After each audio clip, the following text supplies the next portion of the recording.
Depuis 6 mois, il y a un nouveau ministre de la Défense en RDC, Guy Kabombo Mwadiambita.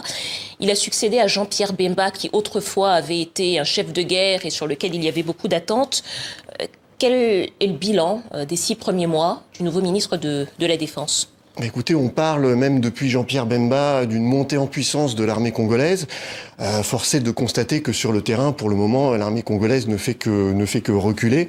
Elle n'a pas repris de localité sous contrôle M23. Elle n'a pas empêché la progression du M23. Donc c'est vrai qu'on en est toujours au point mort. Je veux dire, il n'y a pas d'avancée. Il y a eu sous Jean-Pierre Bemba une augmentation quand même assez importante du budget de la défense, l'achat de drones.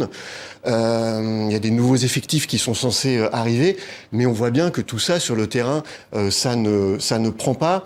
Et puis on a l'impression, et on l'a vu sous Jean-Pierre Bemba, que c'est pas vraiment au ministère de la Défense que se joue un petit peu la stratégie militaire. Vous voulez dire que la stratégie militaire pourrait être ou donne l'impression d'être une sorte d'être finalement la chef gardée, ou en tout cas la prérogative régalienne du chef de l'État, et que c'est là où se joue la stratégie militaire? Absolument, ça se joue à la présidence, et puis ça se joue à la maison militaire, qui est, je dirais effectivement, là où c'est vraiment là qu'il y a le vrai patron de l'armée congolaise. Et d'ailleurs, le nouveau chef d'état-major de l'armée congolaise, qui a été nommé par Félix Tshisekedi, c'était le numéro 2, en fait, de la maison militaire. Donc c'est vrai que Jean-Pierre Bemba, qui avait un poids politique assez important, en fait, n'a pas pu vraiment s'imposer stratégiquement sur cette armée. Alors, hier, l'ONU a annoncé la prolongation d'un an du mandat de la MONUSCO. On sait que les autorités congolaises avaient demandé le départ de cette mission de l'ONU, qui avait été acceptée d'ailleurs. Mais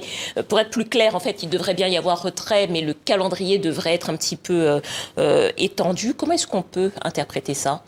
Mais moi, je crois que Kinshasa est en difficulté quand même depuis maintenant très longtemps, depuis 2021.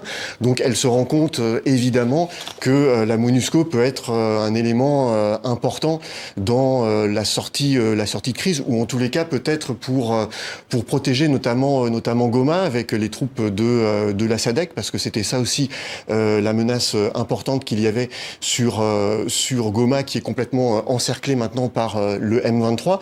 Donc, Kinshasa se rend compte que voilà, le départ de la MONUSCO, ça serait pas forcément une bonne nouvelle pour elle, tant que diplomatiquement on est dans une impasse totale.